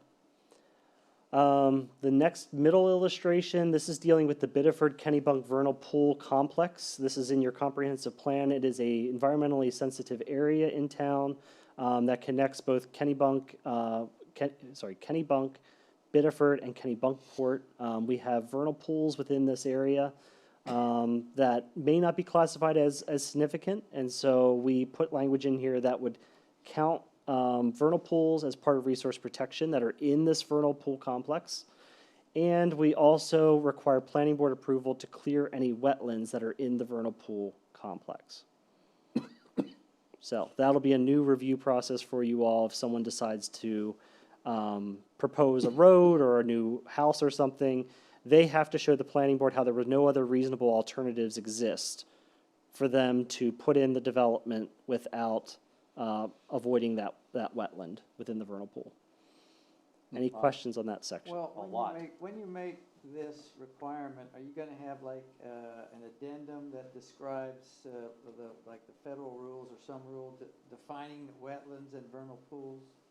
Because, you know, I mean, it might be intuitively obvious what they are, but there's gotta be some standard, and it would be really useful if you had the ready reference to the document that you can refer to. So, Interpret whether it's just a mud puddle or a vernal pool, you know? so our definition of, we do have a definition for vernal pool. We added that into the land use ordinance. That was actually already in your subdivision regs, but it wasn't in your land use. So I added that for you all. And then the other question about the definition of wetlands, they are clearly defined because of shoreland zoning. And so you have definitions for what those wetlands are classified as. I just got confused again. Yep. I thought you were talking about identifying a geographic area, probably on the GIS maps, within which these constraints would be levied. If in fact you're saying, no, an environmental specialist has to come out and decide whether it's a vernal pool or not, and moreover, is it a significant vernal pool or just a regular old vernal pool? All of that is very difficult for us to litigate here, to judge. So There've been, is it the former? Is it just within this green area in this labeled Kennebunkport, the focus area? Yep, so within that green area, Yeah, that area is your Biddeford Kennebunk Vernal Pool Complex. right. Yep, So anything in there, so any wetlands that are in that green area that want to be filled in, of any kind, Yep. forested or? Yep. You mean, picture Jim Logan here telling us about I'm picturing. what kind of wetlands these are and how some of them are more important than others, yep, or more restricted than others. We're saying, no, it doesn't matter if they're wetlands. yep. Okay. Would this That apply would to actually make things easier. putting in a 900-foot private road across a wetland with culverts and having Yeah. to backfill some wetland? Right. With vernal pools that are don't even have to be identified. They're not identified as significant vernal pools, but they are in fact vernal pools. Yeah. So there are properties that we have seen on the Wilds District Road. We've seen them out on the Goose Rocks Beach Road. Yeah. I live at one. This That is a- they've worked many hours to cleverly come up with a This is a design. significant change. That's all Yep. we're saying, yeah. Okay. Okay, It requires planning on the part that, try to avoid try to avoid filling in wetlands. That's what we're truly trying to encourage, especially in this environmentally sensitive area. Try to make, again, the development sustainable, because you want to use your wetlands. They are natural sponges for stormwater. You want to keep them in place if you can. And so that's what this is really targeting. And what if you decide you can't? Then it's okay? You go to the planning board. denial? And the planning board says, well, do we like it or not? Or do we say, no, this The app- area is restricted, you can't do anything in there? The applicant has to demonstrate how there was no other reasonable alternatives to exist. Okay. And that's a judgment call for you all to say, yep, we agree that this is, We might say not 6 houses, 3 houses. you're just saying like the proposed development of what's being there, yep. Can you make It this? doesn't- It doesn't work. Right. Oh, that's gonna be fun. Oh, How, man. Galen, just Logan's already pissed. He's pulling his certificates out. looking at this map of the green, and it says Kennebunkport, how much of the town's land is actually in that green? I'd have to get you. Because I'd have to get that for you. Geologically, Yeah. basically, lowlands, it was sand underneath, basically, and There are existing developments out there now. Yep. Okay. Yeah, wow, that's right. That water's got to go somewhere. Yep. Just watch that video of. Yep. Has to go somewhere. Condos again. Just curious, Yeah. where'd this change come from? What's the genesis of this change? This was a discussion with town staff and with the GPC. They discussed about stormwater management. What can we do to better address, more low-impact development standards for the town? How do we reduce stormwater runoff? And in our discussions with Maine DEP, we brought them as a guest speaker. They mentioned about, how wetlands are important. They, serve an importance ecologically, but also as a stormwater management-wise. And so that was where that genesis came from. Your comprehensive plan also had language in there about aquifer protection with the Biddeford vernal pool complex because it is such an environmentally sensitive area. And so we looked at the comprehensive plan and determined, okay, maybe this is something that's worth protecting. So we will see, through the process if residents agree this is something that's worth protecting moving forward. won't get bears without wetlands. So the last illustration I wanted to share with you, and we have another Lego demonstration, but you guys are very much aware of how 30% expansion works in shoreland zoning. But we have this other little demonstration for you, and I'll hand it over to Nadia to figure out. Has there been any talk about pesticide restrictions? I have not. Robin Phillips came before the select board at the last meeting just to give a brief conversation of some of the sampling they've been doing. That's it. That's where a lot of the stuff is going into the Kennebunk River.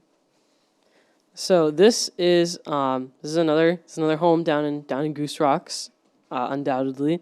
This is a non-conforming lot, so you can see the green square down here on the bottom.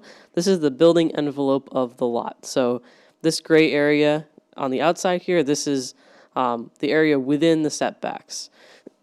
So you can see our red house here is the original structure. The original structure was built outside, partially outside of the building envelope.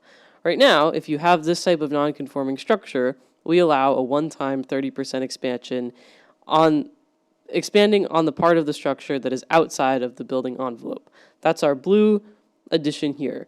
With our proposed changes, and this is following state language changes, this proposed change, we would instead allow footprint expansion as opposed to a 30% volume expansion. So this person expanded their footprint within the building envelope. So that is a key piece here, as opposed to our current ordinance, which allows a 30% expansion outside the building envelope, basically, on the 30% expansion of the non-conforming part of the structure. This would allow for a footprint expansion only within the building envelope.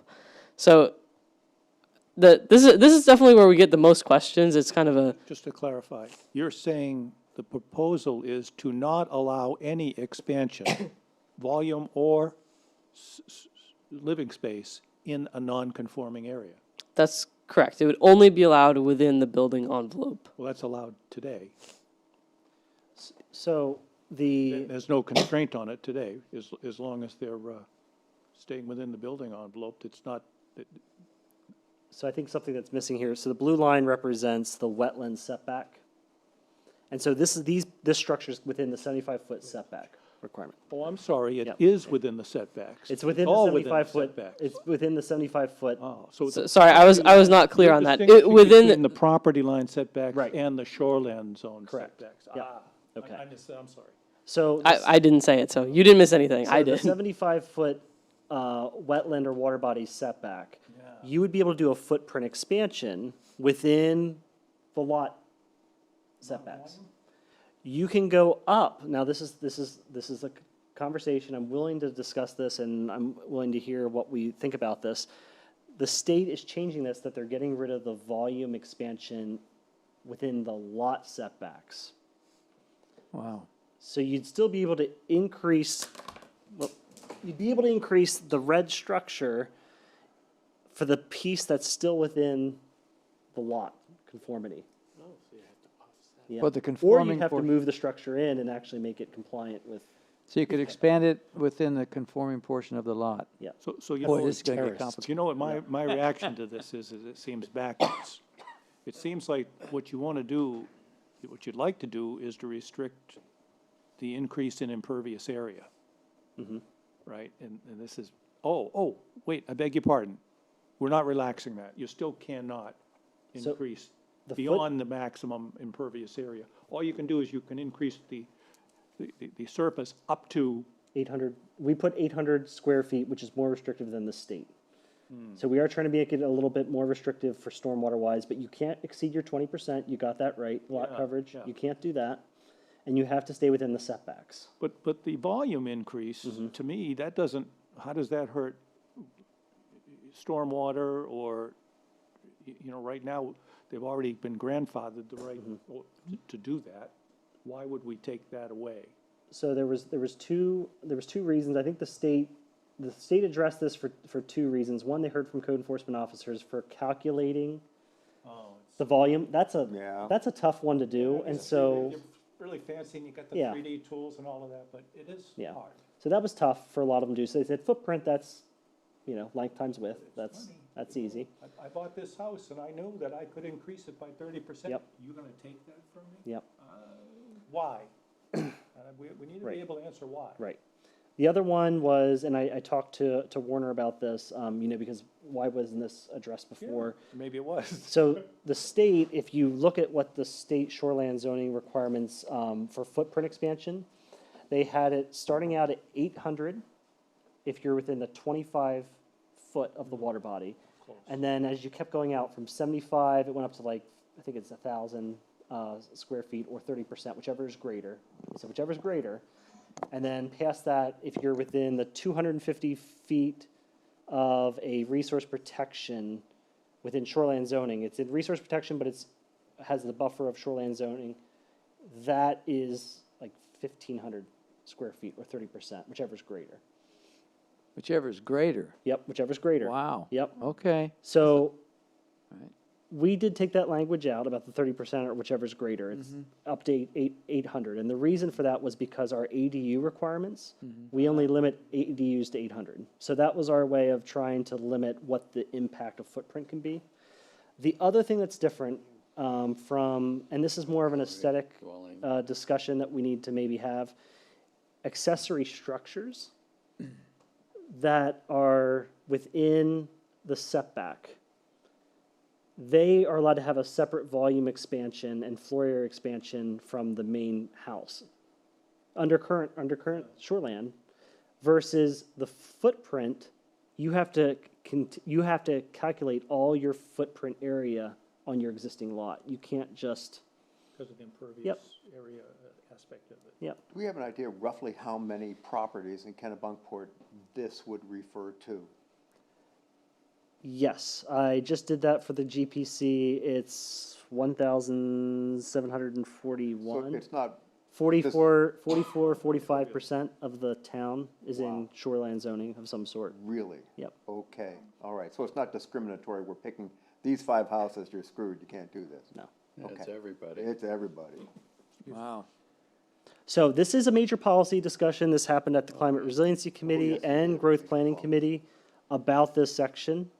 Do we want to change it or don't we? And that's, you can mull on it. I don't need an answer tonight. That's, this is just to discuss it. It wasn't just 2 things, it was Yeah. multiple things. But they all contribute to the same factors and the kinds of things that we see before this board all the time. Yep. And we've been commenting on it. We're not looking at tear downs anymore. We're looking at rebuilds, rock wall rebuilds, elevating houses, and that's going to be the norm.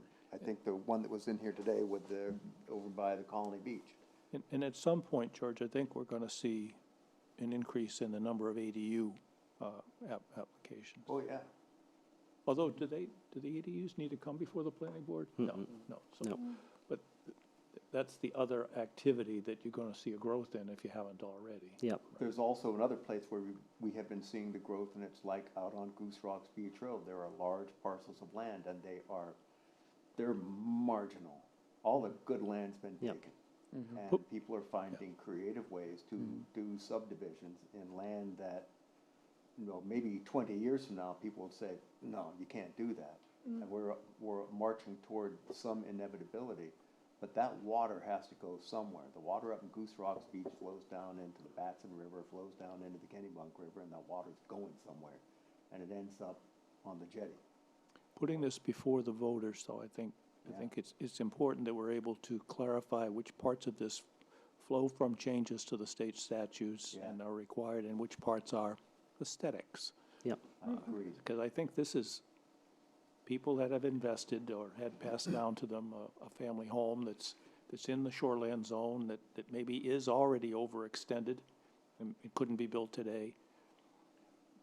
I worry about taking that. So existing, if people already use their volume expansion or their floor area, they can't expand it anymore. But So we've people who already. haven't yet, Yep, like the people at 80 Turbines, for Yep. example. Is that the 1,000, the people who haven't expanded yet? correct. Okay. And we did 800. We just made it flat 800. Is the idea here also to bring this as multiple questions? Or is this all gonna be lumped together?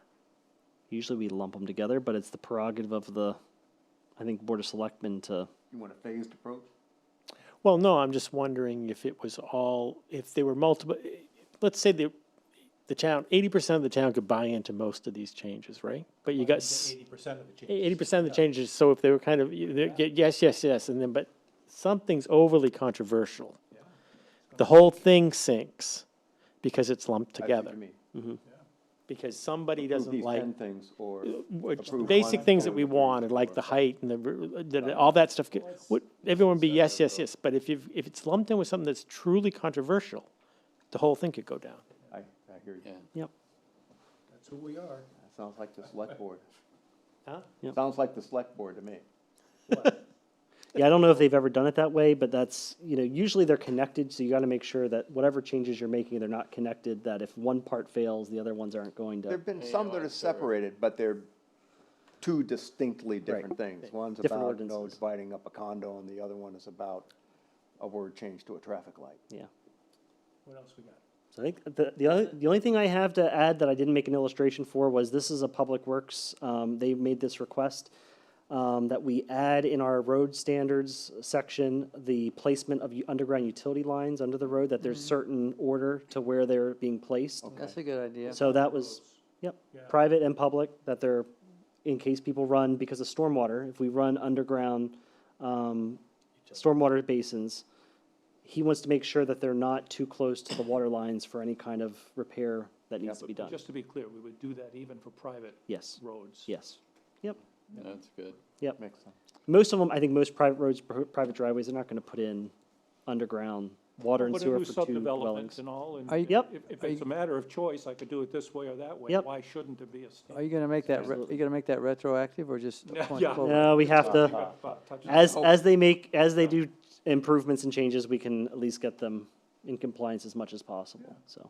That's the only other For section, new, for new development, yeah. Yep. Okay, all right, that's a general overview, so. wow, I'm sure there's things I probably Valuable, missed, thank but you. that's, It's very good. thank you, that's good. Especially like the Lego. I love it. Legos Yeah. are, Yeah, Lego's very good.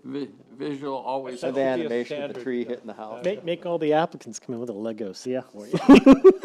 And set it up. We'll just have a bucket of Legos, Come and show me how what it looks We like. could turn this whole room into a facsimile of Kennebunkport. Yep, You may get more people coming in to be a part of the board, though. if they Right, get to yeah. play with Might Legos. get some younger people come in. I'll do the so Lego. the only other, Younger people? so the only other business I wanted to share with you, it's about Legos, is we are doing an outreach effort with the community, we're doing a planning game at some point. And so we're trying to get people to think about, how they want to plan the town of Kennebunkport. So I think it's going to be a fun activity. So be prepared. We are working on it. Probably this winter, we'll have the planning board see if they can beat the planning staff at making their town. It would be really like Yeah. Sims. Yeah, it's similar. Yep, Yeah. we would have it real life. That way, people can engage their community. I and- gotta agree, if only the town owned a large parcel of land If with only. an ingress and an egress. Gee, that's right. And we could figure out what to do with it. Wouldn't that be Yeah, fun? I Wouldn't it just be? wonder about that. I wondered about it too. Get your gears turning. That's all we got. All right. Sell it to developers and lower my taxes. Yeah. Yeah. Did you say there was somebody who might be interested in the planning board? Yes. Yeah. Oh, good. So we'll find out. That sounds like the article went well, and we'll follow up with that person. Don't talk to me about that. Yep. I'm gonna find out who did that. So I would make a motion to adjourn. Second. All in favor? Aye. Thank you. Fun, kids. It's just, fun, I like that.